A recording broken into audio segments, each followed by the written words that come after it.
নমস্কাৰ এই মুহূৰ্তৰ আটাইতকৈ ডাঙৰ খবৰ গুৱাহাটীৰ বানপানীৰ সমস্যাক লৈ মুখ খুলিছে ৰাজ্যৰ মুখ্যমন্ত্ৰী ডক্টৰ হিমন্ত বিশ্ব শৰ্মাই। হিমন্ত বিশ্ব শৰ্মাই এক প্ৰকাৰ নিজৰ ব্যৰ্থতা ঢাকিবৰ বাবে চৰকাৰৰ ব্যৰ্থতা ঢাকিবৰ বাবে অকৰ্মণ্য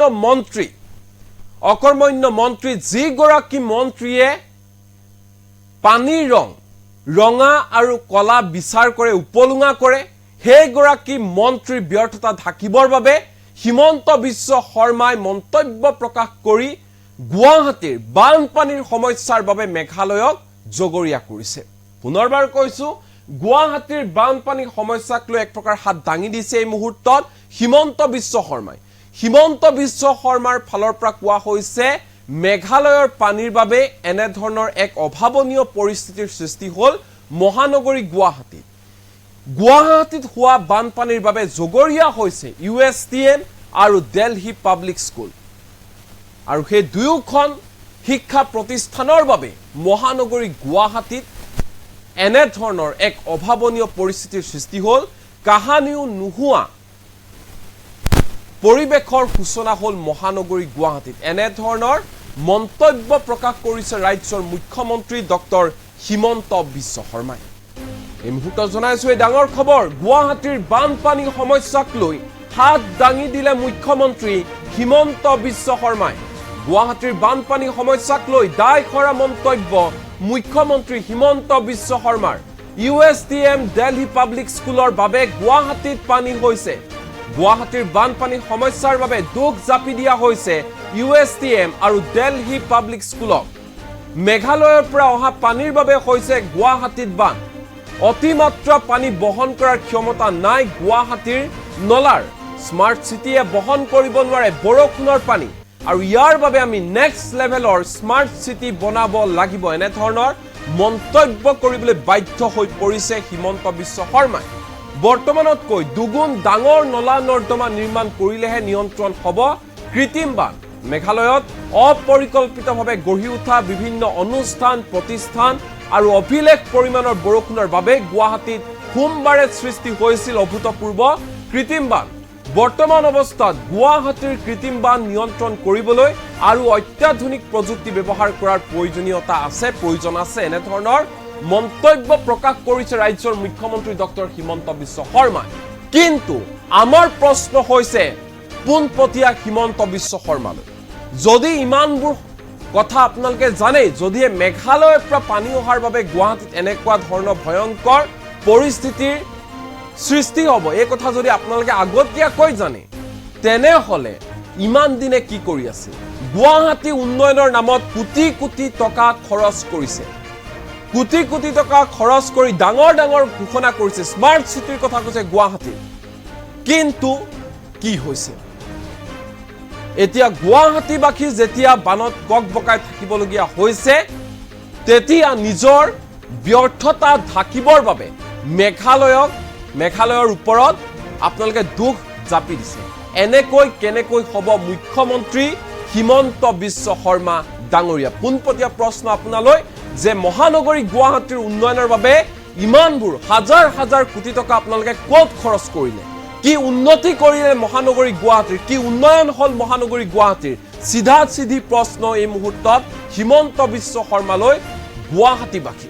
এই মুহূৰ্তত হিমন্ত বিশ্ব শৰ্মাৰ মন্তব্য আমাৰ লগত আছে। কি কৈছে মন্ত্ৰী?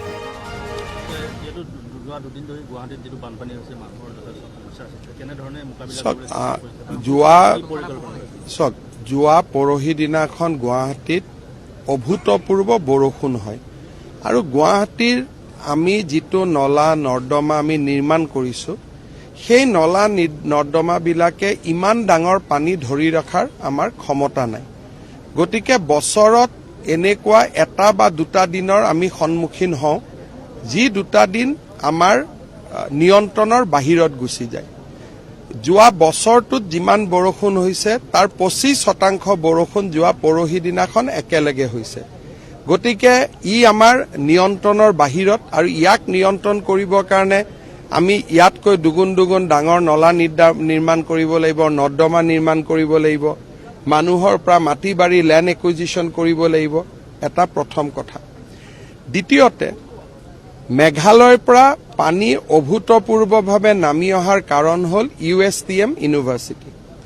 তাত USTM ইউনিভাৰ্চিটিয়ে মেঘালয়ৰ গুৱাহাটীৰ খানাপাৰাত তেওঁলোকৰ ভৌগোলিক অৱস্থানৰ সুবিধা লৈ এটা বৃহৎ ডাঙৰ পাহাৰ তেওঁলোকে খান্দি পেলাইছে। কোনোবাই যদি USTM ইউনিভাৰ্চিটিত যায় তেতিয়াহ'লে দেখা পাব যে গুৱাহাটীৰ 4-5খন পাহাৰ একেলগে তাতে গুৱাহাটী নহয় মেঘালয় তাতে কাটি পেলোৱা হৈছে। এই USTM ইউনিভাৰ্চিটিখন আৰম্ভ কৰোঁতে অসম চৰকাৰে প্ৰতিবাদ কৰাৰ প্ৰয়োজনীয়তা আছিল।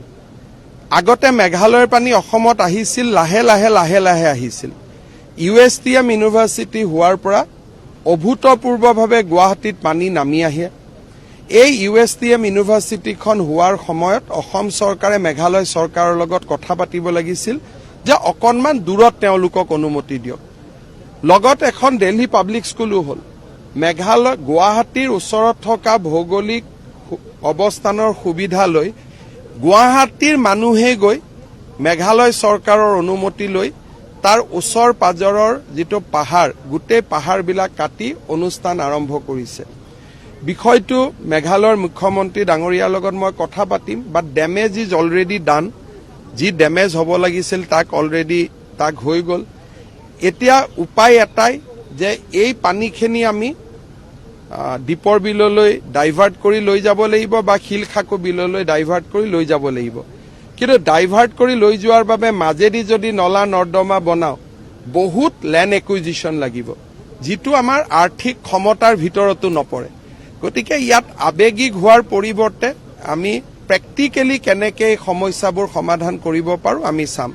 কিন্তু তাৰ লগতে আমি এটা কথাও চাব লাগিব যে বৰষুণ হোৱাৰ ট্ৰেফিক জাম ৰাতিলৈকে হৈছে, কিন্তু পানীটো 2-3 ঘণ্টাৰ ভিতৰত 75% এৰিয়াৰ পৰা ওলাইও গৈছে। ইমান ডাঙৰ বৰষুণ হ'লে ধৰি ৰখাৰ ক্ষমতা গুৱাহাটীৰ দৰে স্মাৰ্ট চিটি এখনৰ নাই। ইয়াৰ কাৰণে আমি এটা নেক্সট লেভেলৰ স্মাৰ্ট চিটি বনাম।